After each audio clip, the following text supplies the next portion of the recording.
Kafka async queuing with consumer proxy. Um, Uber has one of the largest deployments of Apache Kafka in the world, processing trillions of messages and multiple petabytes of data per day. As Figure 1 shows, today we position Apache Kafka as a cornerstone of our Sorry for technology. interrupting, but are you recording? Yeah, I think so. Okay. Yes, I Okay. have started recording. It empowers a large number of different workflows, including PubSub message buses for passing event data from the rider and driver apps, streaming analytics, streaming database change logs to the downstream subscribers, and ingesting all sorts of data into Uber's Apache Hadoop data lake. Um, I think it was just the introduction, and this is a figure in which they are mentioning this producers, rider app, driver app, API services, database change log, etc. And then we have Kafka clusters, and these are all the consumers. So we have so many consumers here. Internal services, mobile app, debugging applications, data science, analytics reporting, and then Hadoop and Apache Hive, where I think eventually that's their database sort of thing, Hadoop data lake, Yeah, where they these could ingest be all of. these could be consumer groups for various different type of services, or these could be for the same topic as well.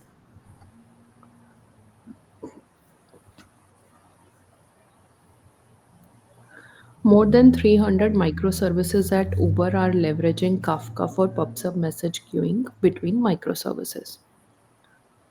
In the following article, we will go in depth on this particular use case and discuss both how we arrived at the consumer proxy and what it has enabled.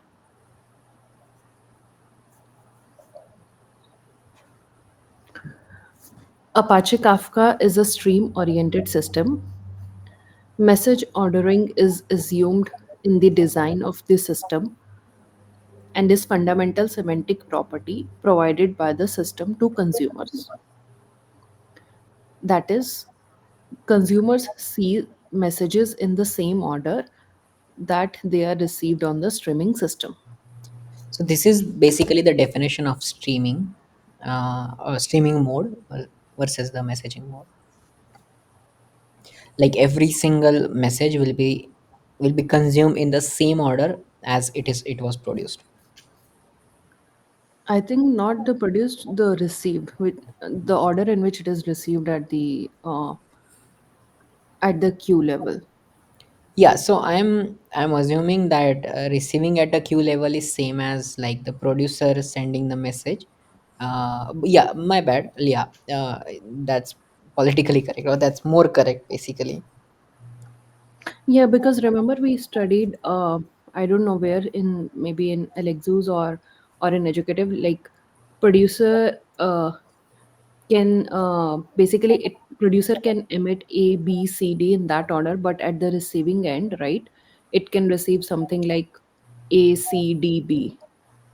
So the producing order and the receiving order matters. Makes sense. Makes sense. Yeah. Okay, so I'll read this again. Apache Kafka is a stream oriented system. Message ordering is assumed in the design of system and is fundamental semantic property provided by the system to consumers. That is, consumers see messages in the same order that are received by the streaming system. To ensure that any happens before relationship encoded in the ordering is respected.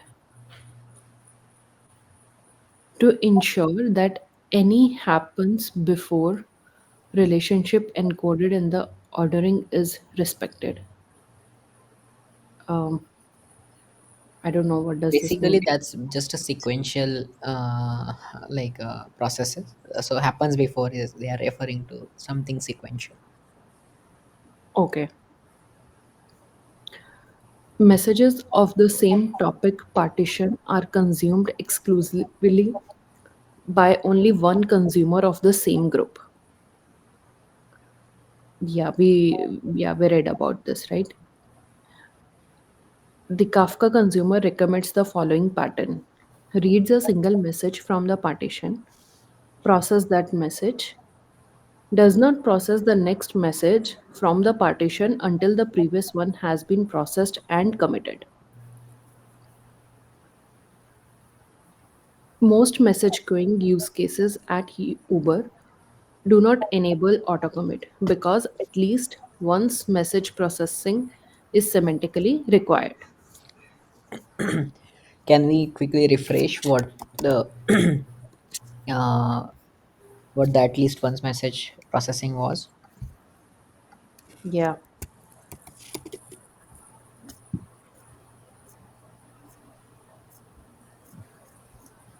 Okay, so I'm reading the definition of at least once.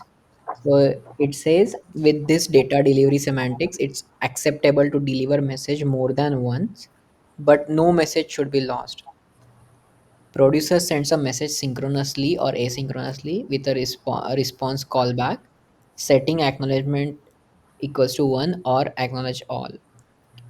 To make sure messages are delivered to the broker, if the message delivery fails or times out, the producer will keep retrying. Consumer fetches the message and commits the offset only after the data is processed successfully.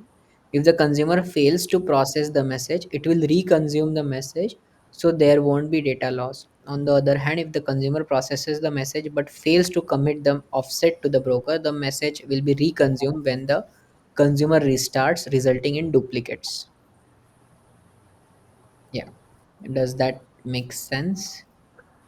So Yeah, most so message queuing use cases at Uber do not enable auto commit because at least once message processing is semantically required. So basically, it's the same concept we read at least once, the same in the messaging queue and the Yeah, Alexu book. So, yeah, uh, so one replica will have uh, the same message, and then it'll send the commit message. yeah.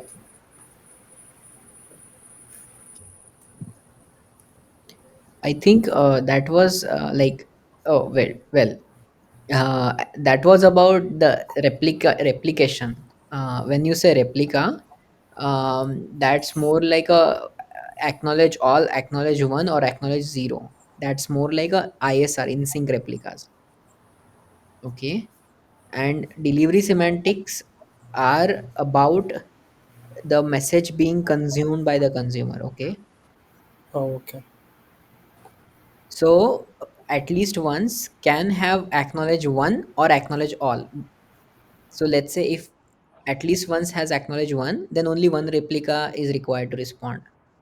But if at least one semantic has acknowledge all, then all the replicas are required to respond back to the master, and then only master will try to commit the offset.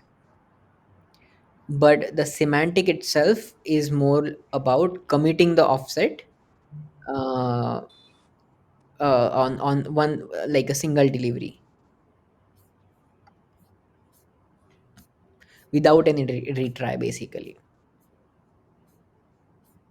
Does that make sense? uh without any retry. So if something happens, right, consumer crashes and it is not able to commit the offset, then of course it will reconsume, right? Oh, my bad. I'm so sorry. Yeah, I take back my words. At least once, that means it has to consume at least once. Yeah, Yeah, no matter what happens, yeah, it will. Yeah, if yeah, something happens at the producer level as well. I mean, yeah. if producer is not able to, sorry, if something happens at the queue level, if it is not able to publish the message to the consumer, then also it will It retry, will right? retry. Correct. Yes, yes.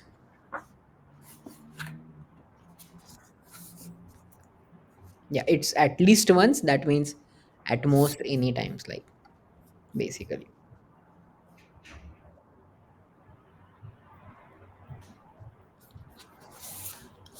Shall I go ahead? Yeah. Yeah, so this is the figure for ordered streaming system where there are two producer, and this is a partition or a queue, and this is a consumer group where there are two consumers. But I think this is shown that one partition will be consumed by only one consumer from the consumer group. Now it talks about unordered queue system. Message queuing focuses on unordered point to point asynchronous messaging where there is no significance to the ordering between any given pair of messages. Messages can be consumed by any consumer of the same group. So, in unordered queuing system, where the order doesn't matter and where there is a asynchronous messaging, so messages can be consumed by any consumer within the same consumer group. Do we know like what would be the use case of this? Sorry, which part? This unordered queuing system? Yeah, I think unordered could be matrix, right? Like uh, the matrix, we are just basically some sort of a aggregation service.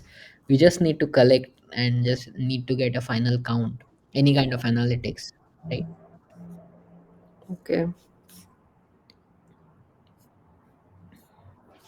So we are just, let's say wherever we are interested in count, or let's say visit count, request count, any kind of stuff there, like the order doesn't matter, we are just supposed to count it, right?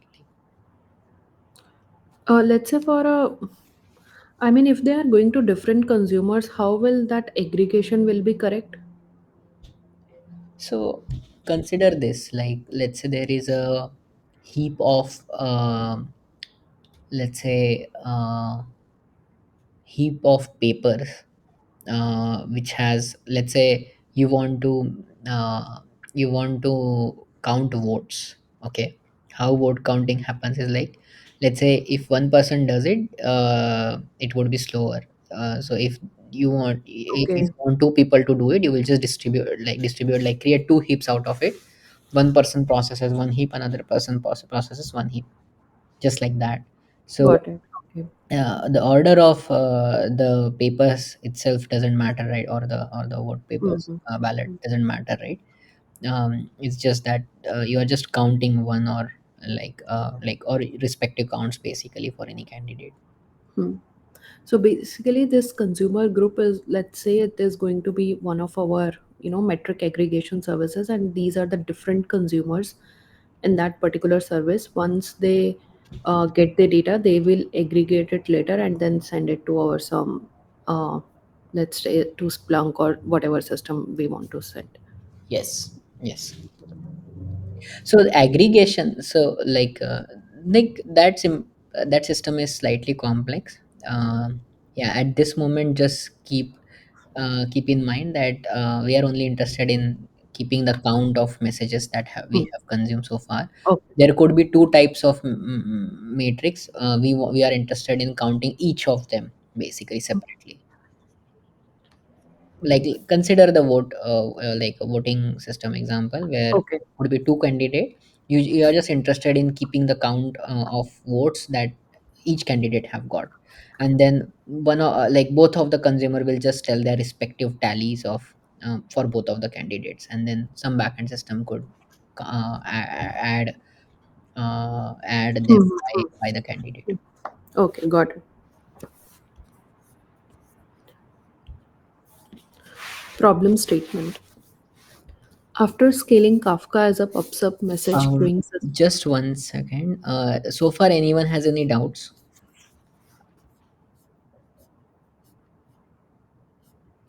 Okay, go ahead, Nitika. After scaling Kafka as a PubSub, message queuing system for 5 years from 1 million messages per second to 12 million messages per second, we encountered several growing pains specific to message queuing on Kafka: partition scalability and head of line blocking. To explain them, let's imagine a hypothetical async task queue. Note this example is hypothetical and may not reflect the actual billing system's architecture that handles billing after an Uber ride. Okay, so there are two major problems. One is partition scalability, and second one is the head of line blocking. And to explain them, let's imagine a hypothetical async task queue that handles billing after an Uber ride. I'll read these 5 points and then maybe we can discuss. There exists a Kafka topic for trip completion events. When a trip is completed, a trip completion event is produced to the Kafka topic. A billing service subscribes to the Kafka topic and charges the third party payment providers, example Visa or MasterCard. Suppose that there are two messages, trip 1 and trip 2, in the same topic partition. Trip 1 should be charged to Visa and trip 2 to MasterCard. Okay. I think it's clear. Shall I move ahead?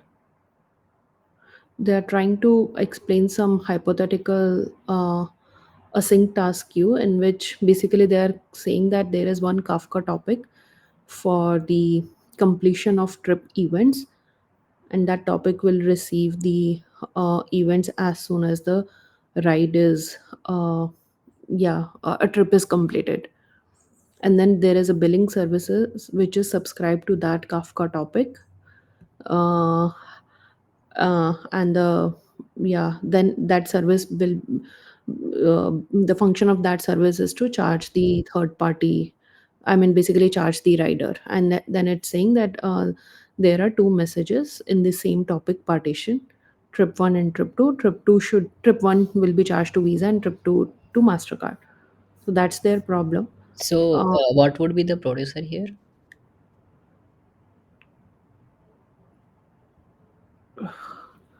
on driver app, basically Uber app. Yeah, yeah.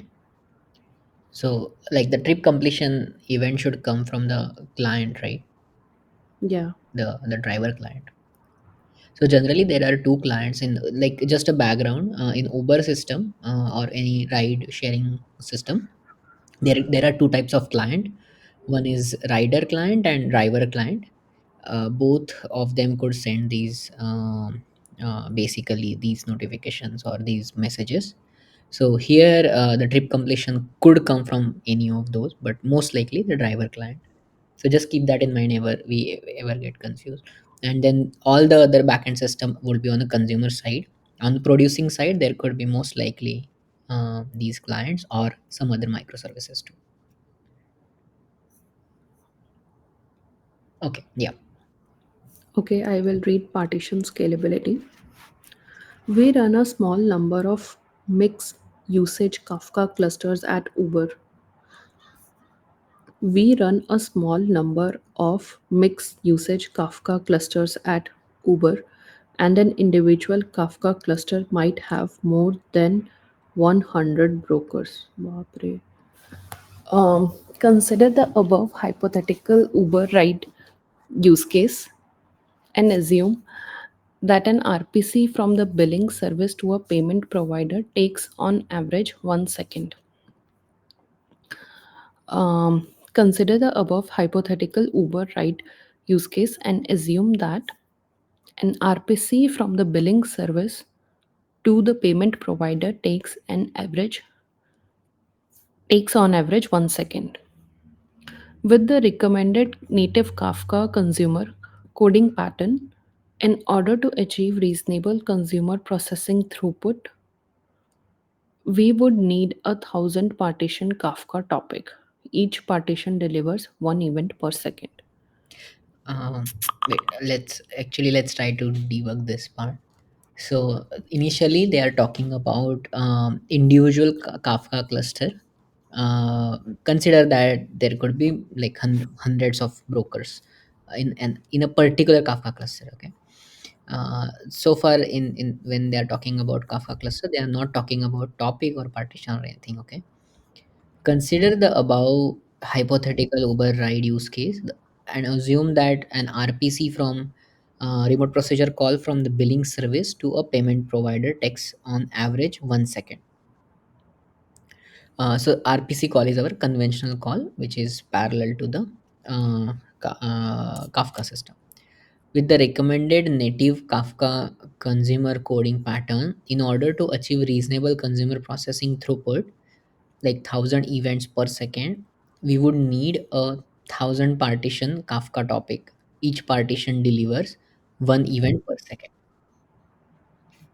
So basically, they are talking about a scale. So they just took a like assume a number which is like 1,000 events per second that it can consume. So let's say the consumption rate is 1 event per second, then we need that many partition because each consumer tries to consume 1 event per second.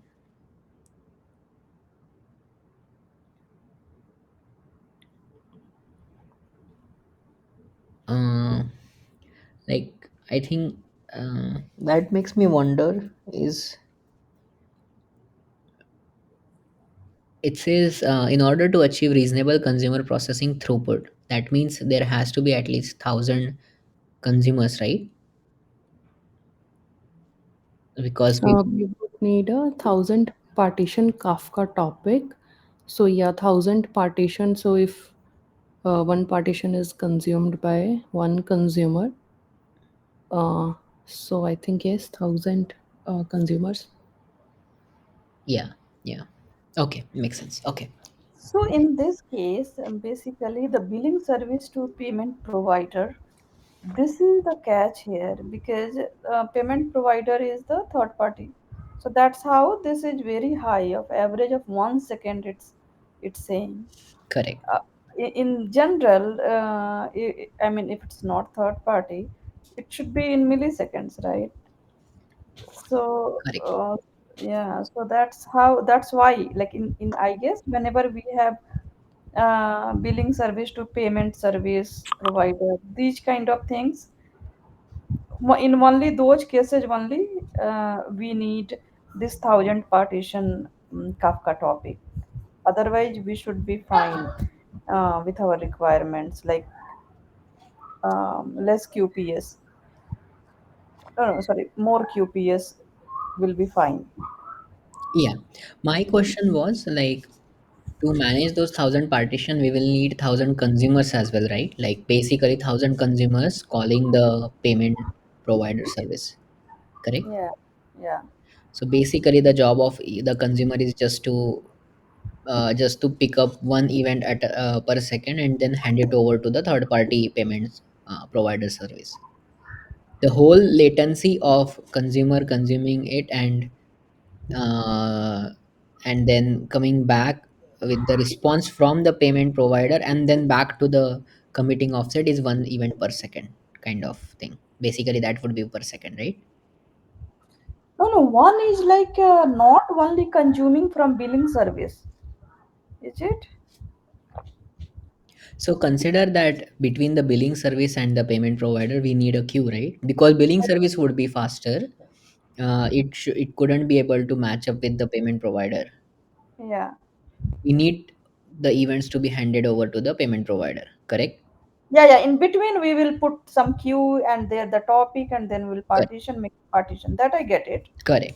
So to invoke the billing service API, oh sorry, my bad, payment provider API, we need a consumer. Correct. Yeah. So that consumer, I'm talking about that consumer. So Mm. the latency of basically dequeuing basically consuming one event, calling the payment provider, getting the And response back from circling payment back. provider, Yeah. and then committing to the offset. That Of the whole that. cycle needs to be 1 second, right? Once. Yes, yes. You are right. Yes. Yeah, yeah. Oh, And so this once. Okay, go ahead. Yeah, go ahead. Like I was taking a detour, so like, you can go ahead with your question. So this 1 second considers like everything, invoking the payment. So basically, once for invoking the payment service API, it will or anything. So basically, billing service is a consumer. That consumer will put in the message into the queue, right? And then the consumer of the payment provider will consume it and give the response back to the billing service. That whole process is taking 1 second. Yeah, correct. Can you like bring up the whiteboard if How do we? Okay. are you able to see the whiteboard? Yeah. Yeah. So there, you might need to select it for everyone to see it. Uh, For screen sharing, basically. how do we select this? Yeah, there is a whiteboard tab. Okay, that's fine. So if You you are can. able to see the participants, there will be a whiteboard parties as a showing up as a participant. I stopped sharing my screen. Maybe you can share. Okay.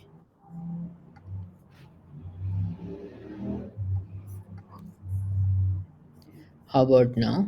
Is my screen visible to everyone? Yeah. Okay. So consider it like this. Let's say this is billing service. This is payment provider. Okay. Now there are two ways that we can communicate with the payment provider.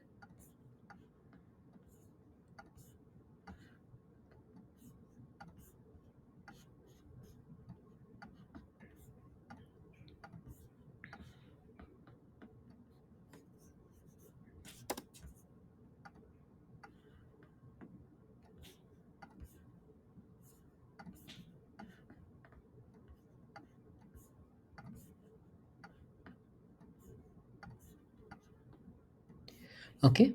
So consider that the time it takes for the payment provider. So they were saying that 1 second for 1 second is the latency for payment provider, right? So my assumption is if this takes 1 second, then this round trip here, this one particularly, this should also take 1 second, right? So this should take 1 second, right? Ignoring the network latency. So what is this small box? Is this your billing service? Consumer. This will be the consumer.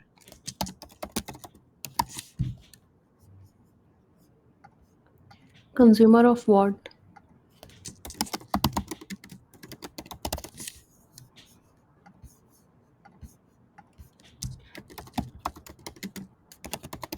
Okay. I think that now it might be a bit clear. So this is billing service. Billing service could call in the payment provider, or billing service can produce the events to our queue. The events that are produced over the queue needs to be dequeued by the consumer, and then each event that is being dequeued, each billing event needs to be sent to the payment provider, right? So I like consider that this payment provider is a third party.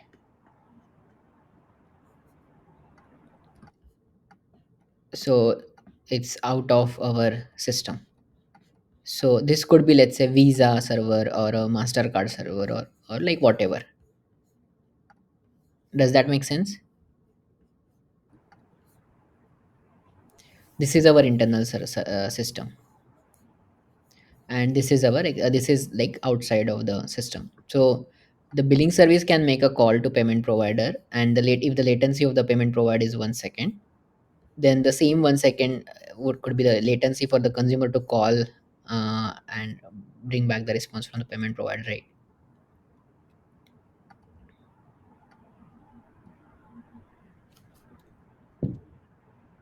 Or am I extrapolating it?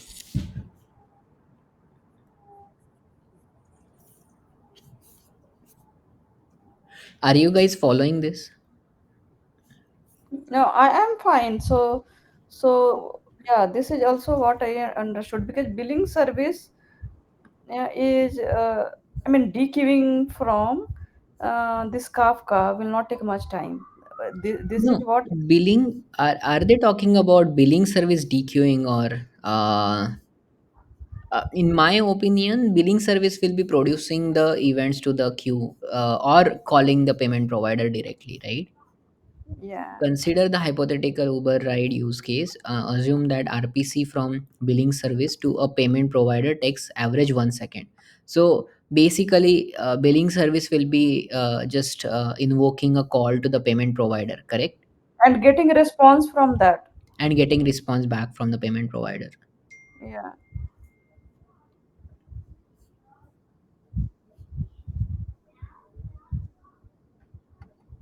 Versus billing service producing the events to.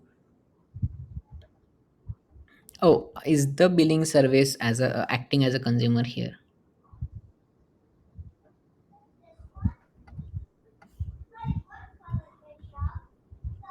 No, I think round trip kind of thing is happening. This is what billing service is putting the events in the Kafka queue, and payment provider is dequeuing it, and then processing and then sending back to the billing service. The whole thing is taking 1 second.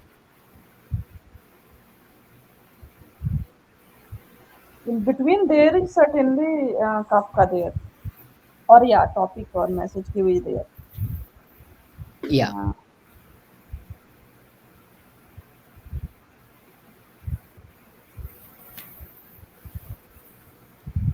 Yeah, anyways, I think my understanding might be wrong in that case. Yeah.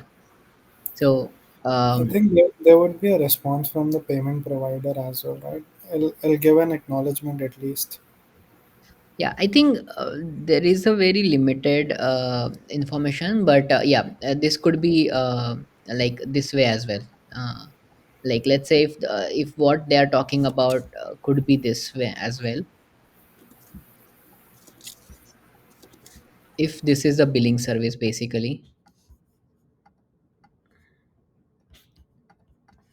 then what they could be talking about is like this call itself will take 1 second. Like this will be the RPC call, right? Not this call. So I was just trying to compare whether it is trying to call directly or not, but there could be a possibility that they are talking about billing service being the consumer, and then this billing service would try to call the payment provider. This seems to be a more reasonable case because there could be some client, trip completion client,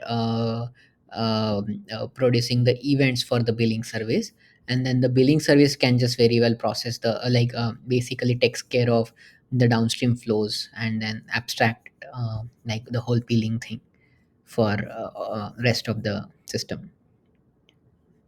So in that case, I think if the like I think we have limited information, so there is no point in discussing further according to me. But yeah, if you guys have any doubt or have any other way of interpretation, let me know.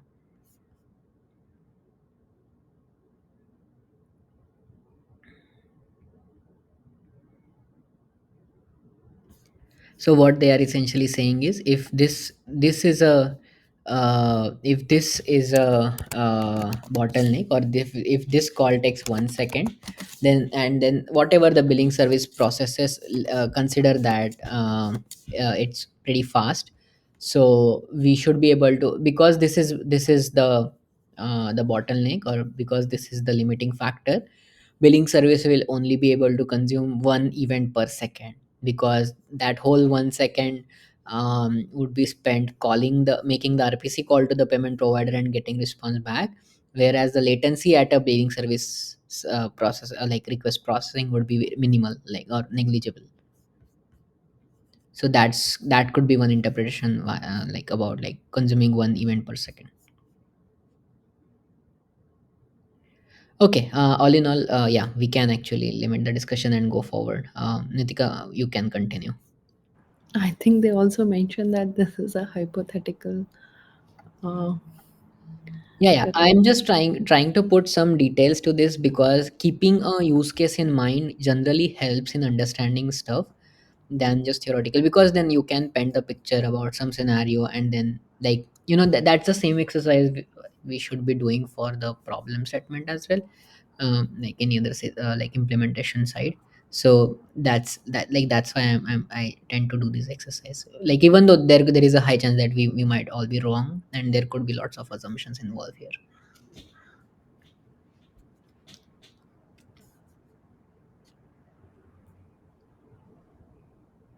Okay, yeah. Anyways, shall we go forward?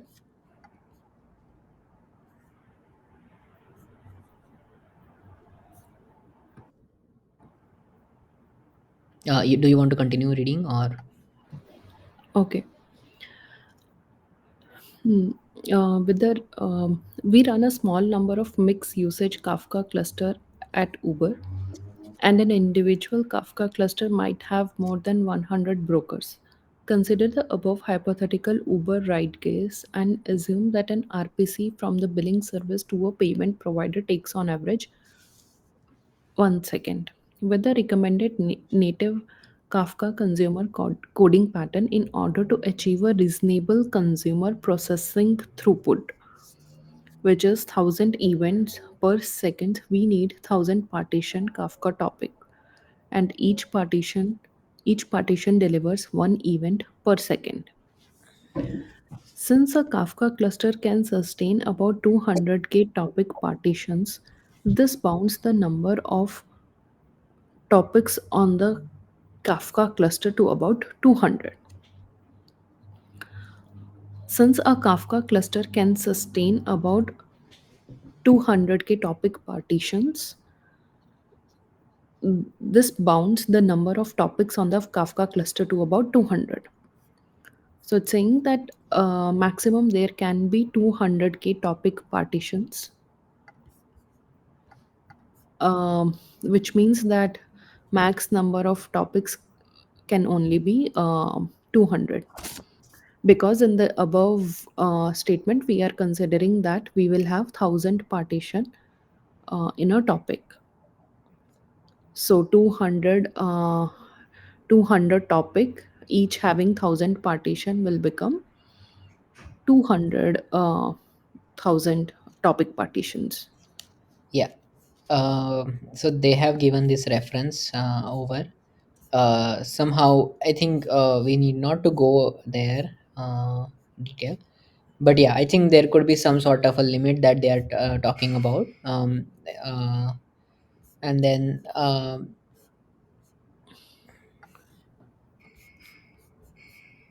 Yeah, yeah, maybe this, yeah, five brokers created two. Oh, it says 200, 2000 topics, 2000. 50 partitions, and one replica. This makes a 100k partitions in whole cluster. We then measure the state reloading time of the controller and observe 100% improvement. With those improvements, how many partition can one expect to support in Kafka? The exact number depends on factors such as tolerance of unavailability window, zookeeper latency, broker storage type.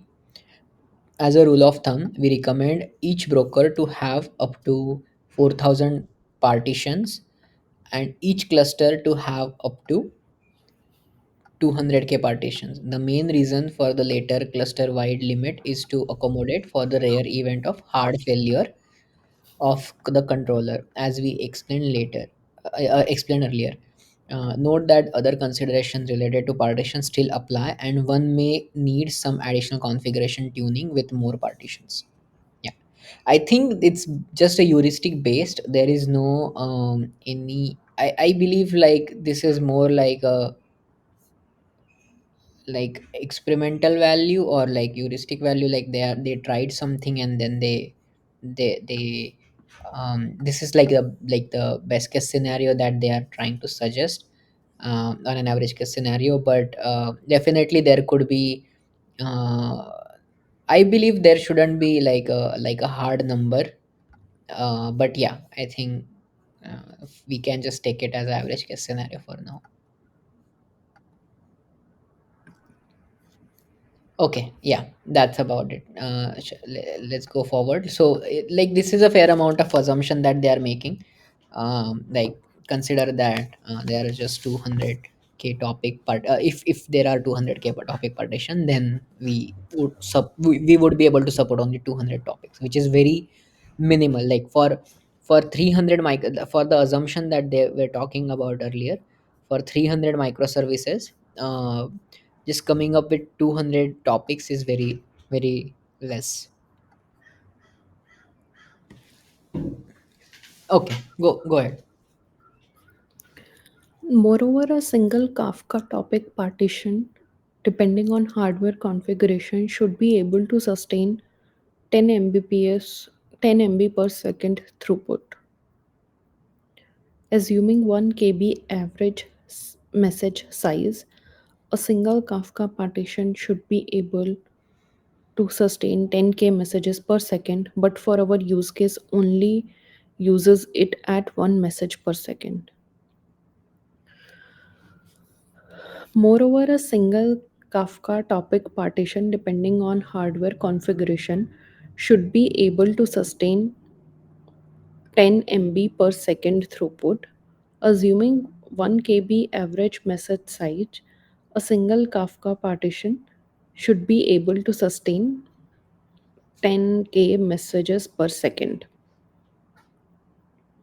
From where did this? Okay, 1 KB is the average message size, and then from where did this 10 10? MB, 10 MB divided by 1 KB will be 10K. Yeah, I think And let's say if we assume that our network bandwidth is something around, let's say, 1 gig. uh, so if we have a 1 gbps of a network bandwidth, then basically we are loading 100 partitions per broker. So each broker will have some sort of a bandwidth limitations, right? Network bandwidth limitations. So each broker can exchange, like, I'm talking about the hardware configuration. So hardware configuration will be about the underlying machine, like the bare metal, like like the low level layer machine, right? So I'm just assuming, like, if it's a 1 gig GB per second of bandwidth limitation, then one broker should, if one broker is supporting 100 partitions, then that could come out to be like 100 MB per second of bandwidth available for each partition. That means the max throughput that it could support is 10 MB per second.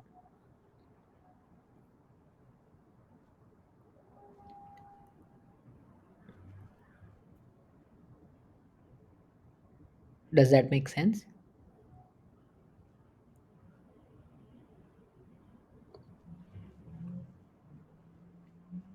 So they are basically, here they are talking about how we can come up with the, basically how they are trying to make assumptions, and how we can test the limits of our system, like basically by taking some like very gross assumptions, like they are trying to like basically point to the fact that um, there could be a high volume of messages that could be stored, but the consumption rate as compared to the volume of messages is very slow, or very like it's minimal.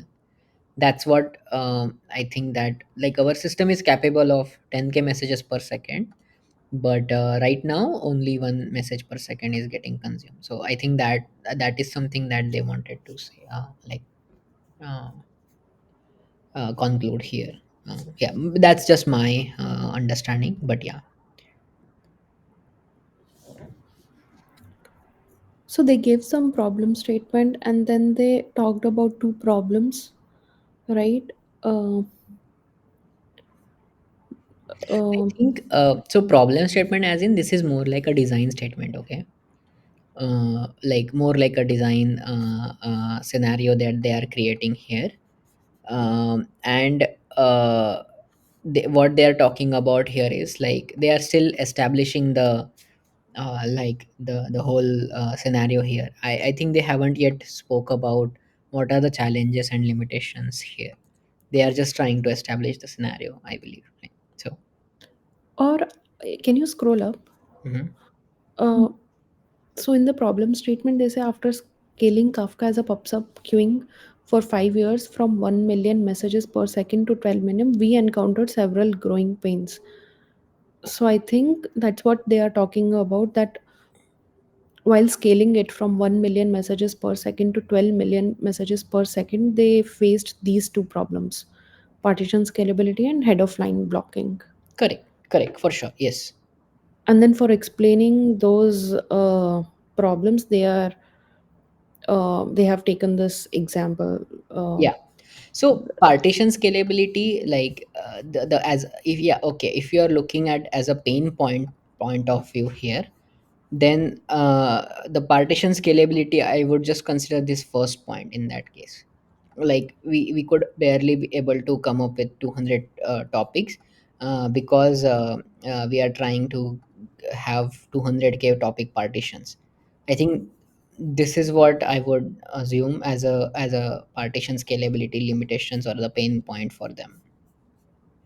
But yeah, I think this is more like what they're consuming and like how much rate at So which they could be consumed. my question is like this is in a one Kafka cluster, right?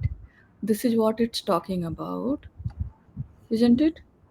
But if you have two different Kafka clusters, then what issues it will come? Like you can have the other, like in this one Kafka cluster, they are trying to use this one for multiple purposes, right? So to like navigate this one for solution, they can have another Kafka cluster and Yeah, you mean to say just scale it horizontally since we have limitation to scale it vertically, since a mm, single machine or let's say single broker can handle like the bandwidth limitation and stuff I was talking about. yeah, That's more like a parallelly distributing and then trying to scale it that way. Okay, yeah, that's a fair point, but I'm yeah. not sure Let's like yeah. it's going in a direction where like where we can say that right now whatever they have said that could be a limitation or that could be a pain point. That's what I Okay. have to say. Yeah, no, no. I was just asking, like that can be also one of the Yes, solution. yeah, Yeah. that's a good point. Yeah, yeah, definitely. Yeah, I think they have mentioned this one as a single cluster, right? Yeah, that's a good point. Actually, the other point, right? I mean, they can maintain another Kafka also, but it's also the cost is a lot of cost is involved in that, right? The network bandwidth. I mean, say how you are communicating between these Kafka clusters. That's also matters, right? Yeah, Or but from scalability point of view, I think cost could be a different point altogether, right? But would there be any issues in terms of scalability, or would are there any technical issues if we talk about a different cluster, which something that could prevent us from scaling? That's my doubt basically here. yeah, I don't think so. Yeah. If one cluster is not able to handle, I think Mhm. it's always will go for the another cluster. Another cluster, yeah. But is there any limitation like that if we are creating a topic, it has to be served by a single cluster, or because they are also talking about a quite Of high. course, right? The topic, of course, the topic cannot be handled by another cluster, right?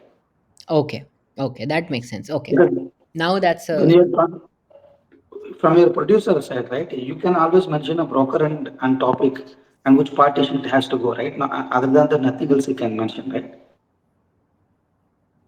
yeah, but we When don't you specify any Kafka cluster, right? Like we don't basically everything like the cluster details are abstracted.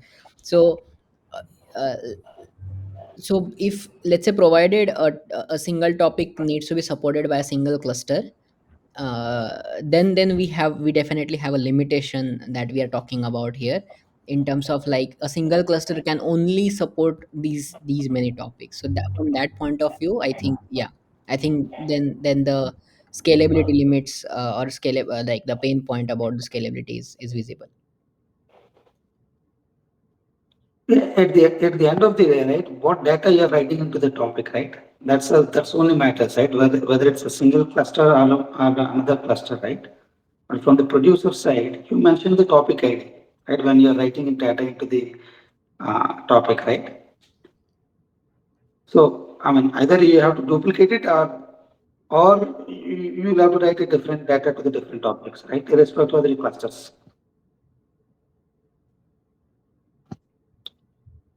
You getting what I'm saying, or uh, I think, yeah, I kind of got your point, but somehow I'm not able to relate it to, uh, like, again, same thing. Maybe I might be going in circles here, but yeah, um, yeah. Somehow I was just trying to see like what limitations that this fact that they are talking about, that we have certain like limit the partitions can pose for a single cluster. Okay, yeah. Anyways, like I think I will try to like take think about it offline, like later on.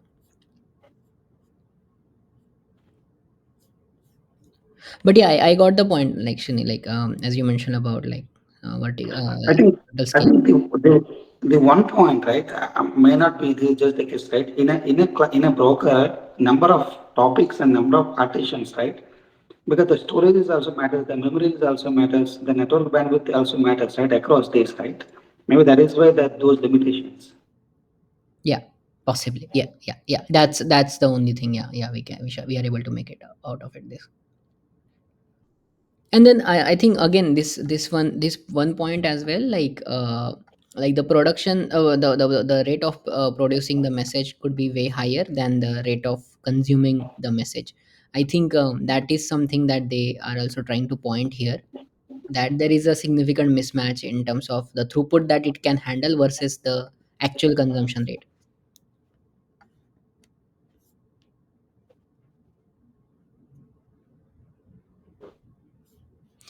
Okay, okay. I think this one as well. Like, I think then they are talking about by underutilizing Kafka cluster resources, we reduce the efficiency of system resources. Okay, I think Yes. I got the point. Like you mentioned about the cost part. Yeah, I think they are concluding that thing, that it might not be efficient. Could be from cost efficiency point of view or resource utilization point of view. Okay. The main thing, it has to be kind of near real time, right? It's not 100% real time, but we have to maintain kind of near real time, right? Yeah, makes sense. Maybe that's it. Yeah, makes sense. Okay, yeah. Any other any other doubts while we were discussing this one?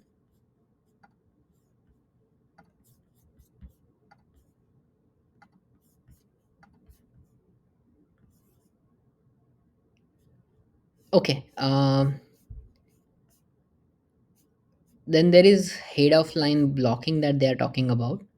So let's quickly read through this point, and then we can discuss this tomorrow. And then they are talking about solutions to these two problems, about like limitations of scaling and this head of line. So let's talk about head of line blocking.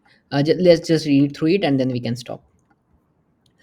For PubSub message queuing use cases, the recommended Apache Kafka consumer coding pattern does not handle the following two scenarios well: non-uniform processing latency and poison pill messages. Let's examine two scenarios with our hypothetical Uber ride use case.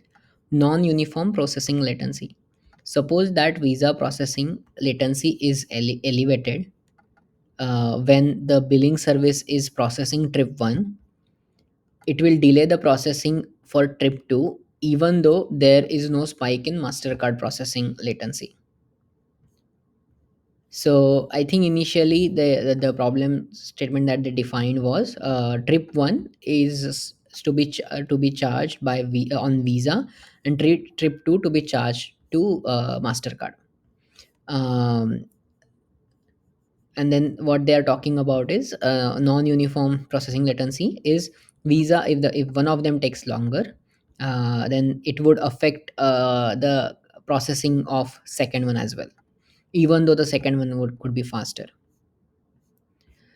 Poison pill so that is non-uniform processing latency. So since there could be multiple type of processing like messages that we need to process by same consumer or same billing service consumer. So here is it the same consumer or different consumer on different and other side for trip one, trip two? I think as they So are this, talking about this being an issue, there has to be a single consumer only, right? A single consumer trying to process payments for both Visa and Mastercard. okay, that means like when they read one message, process that message, then acknowledge it, then they go for another message. I think that's all. Yeah, because Okay. both are in same partition. It's saying like Yeah, because we do partitioning by user ID. So for a same user ID, so he did two trips, trip one, trip two. But he Hmm. wanted trip one to be charged Visa and trip two to be Mastercard. So partition is on user ID. This is what I'm my assumption is, and that's how it can happen. Then the single consumer will by like serially in order wise it will process. correct, correct. Yeah, otherwise there can be two There won't consumer be and any problem, parallelly they, right? sorry. Go ahead. Sorry, my bad. Sorry, I interrupted. Go ahead. What were you saying?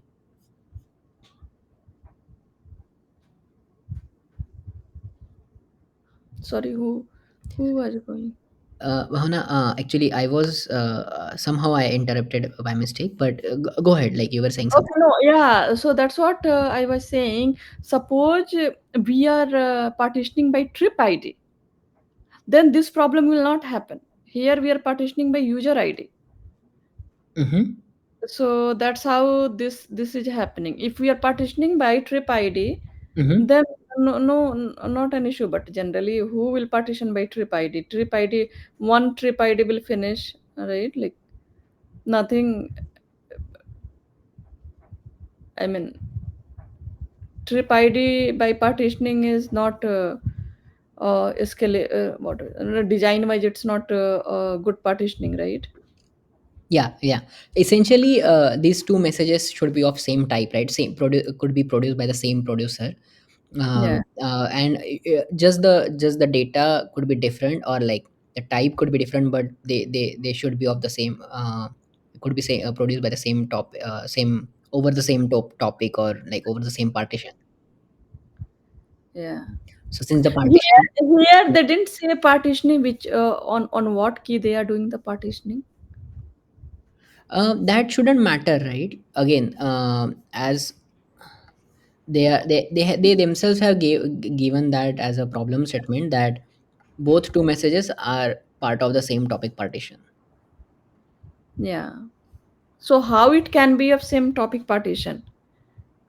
Y- Consider it's a trip completion event topic, right? If it's a trip completion event topic, the same topic could be uh, like like broken down into multiple partition, so it shouldn't distinguish between the exact messages or the data between the message, right? Yeah. It would just Mm-hmm. it would just basically serialize the messages as they have received. They won't be able to distinguish between the uh, I believe like trip 1 and trip 2, like these are just two different messages, and Visa and Mastercard is like a internal data of those message. So the consumer doesn't know whether it is Visa and Mastercard in advance.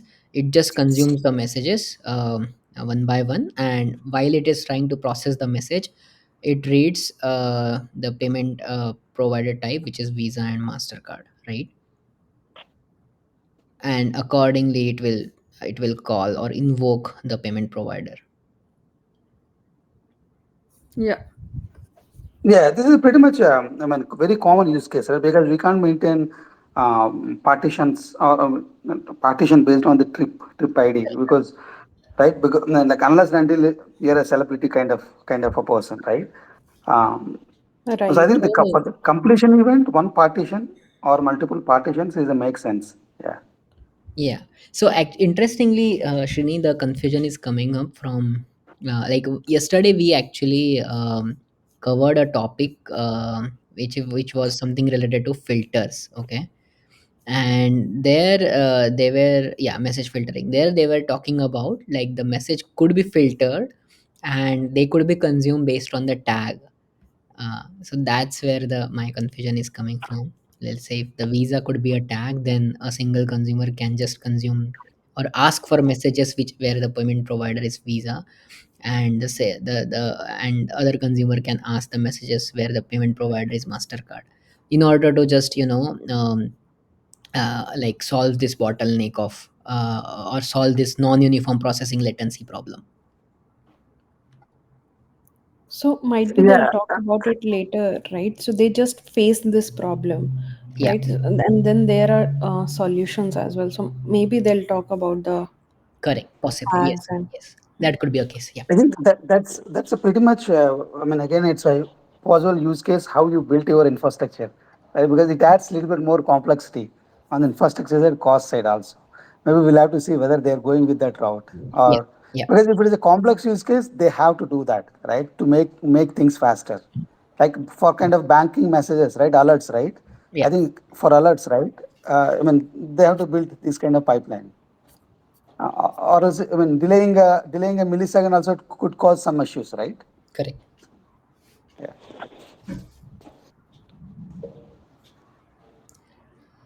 Okay, yeah. I might need to drop soon. So let's just wrap up this remaining topic. If you guys want to continue discussion or anything, or read further. anyways, we will discuss this tomorrow, so we Okay. can continue on this tomorrow. Okay. Okay. Sounds good. Actually, in my just for 1 second, right? So I have seen like the delayed messages will be put like if you take S3 bucket, right? Like we have a DL queue, right? Kind of that kind of a queue, or again it's a pipeline. If it is anything is delayed, it will be pulled into that, and regular processing will not pause it. And some people are using that kind of solution too. Oh, you mean async route, like, Yeah, so like the delayed message would be put into yeah. some separate worker Yeah, thread. again, it's a pipeline, one more pipeline. Okay. So Okay. I mean that's how you build your infrastructure. That's what that is. Okay. Yeah, Okay. yeah, yeah. In the book also it is written. You remember, Yeah, Sagar?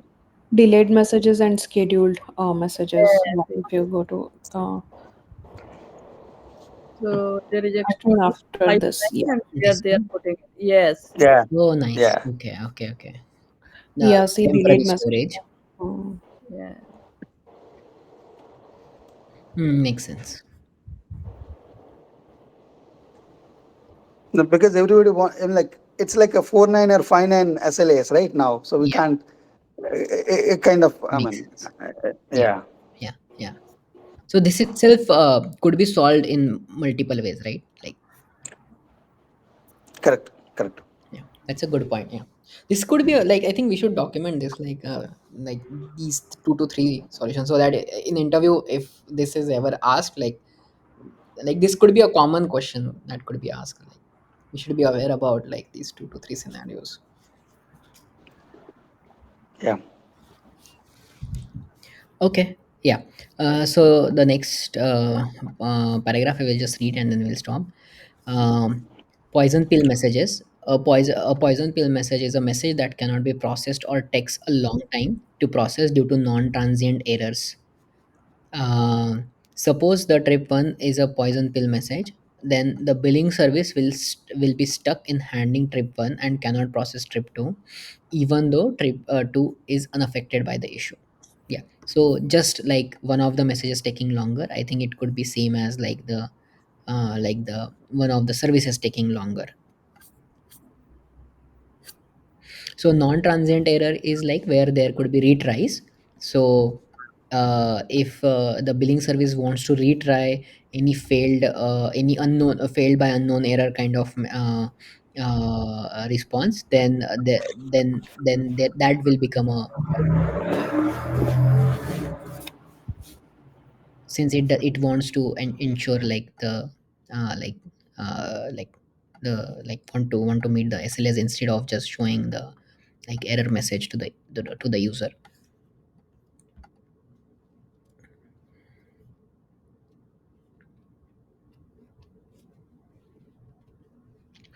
Okay, yeah. So that's about it. I think this is same as like the earlier one that we were talking about. Actually, the point, right? The error message point also very, very important. Okay, Mhm. because I was faced with issue. What kind of error message you posted and how how you handle it. Okay, Yeah, yeah. because I for think every message simply may not be a response, right? For everything, correct. all right? I Yeah. So think so that's timeout pretty means much part of that's pretty much part of this circuit breaking mechanisms. I just recently learned that there are yeah, so many circuit breaking strategies, even for ingress and egress. So there could be a circuit breaking mechanism for egress in this scenario where billing service is trying to call some external one. If the external service throws some non-transient error or some unknown error, then there could be some circuit breaking strategy that could be triggered, and then that could respond back as in like try again later or kind of scenario instead of giving exactly, exactly. 200 Yeah, or like failed like for whatever 400 message. So yeah. circuit breaker is like a different pathway. If it the first pathway, if it's taking a longer or like after some threshold, it will switch to the like it will just reply to the like whoever is calling the client. So Is this what we are you're saying? talking about actually three scenarios. One is like billing service got the consume the message, calls let's say payment provider Visa service. Visa replies back with some unknown error, and billing service just replies a response back that there is some error occurred, internal server error like 500 error, and then it just like stops just like commit that message or whatever, basically just does away with that message. Second scenario is billing service consumes, it gets unknown error from Visa and it retries. Mhm. Okay, and the third one is it in retry the latency will affect, as Srini is talking about. If it is trying to retry, the like the mess the response for the end user is delayed, and that's also not a good measure from SLA point of view. And in the third, so for that, the third mechanism we are talking about is a circuit breaking mechanism. In the event of some unknown error, show this message and then retry that as well. No, show this message to the client and then client show the other message as a retry message to, is it? Yeah, yeah. So generally the redirection mechanism could be actually put in place. Like it just shows some temporary it just redirects that response to some temporary page. That temporary page keeps reloading, or the like the final status could be synced up later. God. Yeah. Makes Yeah, sense. actually, in this case, I think, right. So first a retry one. So I mean, I'm not sure like if you guys have, I mean, observed it, right. So the SLA for defined for 4 minutes something, right. If when we book some tickets, right, they will say 2 minutes or 3 minutes, right. I think that is the max threshold limit for, I mean, like in worst case that is. So for changing the payment, right, the context will be saved somewhere. I think as right, Sagar, because you can't reinitiate all the message details, every user details, everything when you change the payment, right? I mean, Yeah, master to Visa. yeah. I think The the context context will needs be to be saved somewhere. retained. Correct. But I think that's a typical like redirection mechanism, right? So in my experience, I have seen just a redirection mechanism that the context just stays there as long as the final status isn't synced up, and by the time they will just keep giving the read like 302 response back, where it redirects to some intermediate stage or in sit like in impromptu stage where Okay. I'm not ever, I'll have to see that part actually. yeah, Yeah. that's just one strategy, but I believe like there could be other strategies too, or much more better strategies too. But yeah,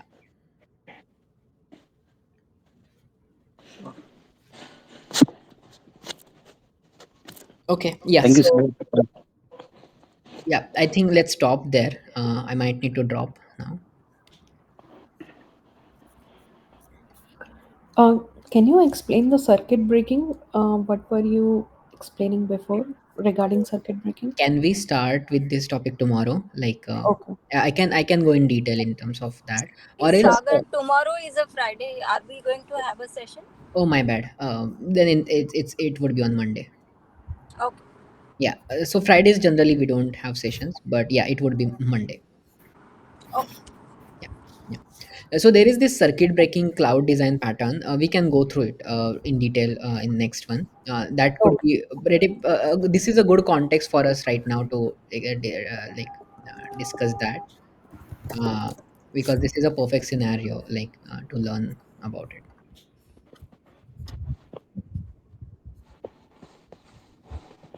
Okay, yeah. Thank you, everyone.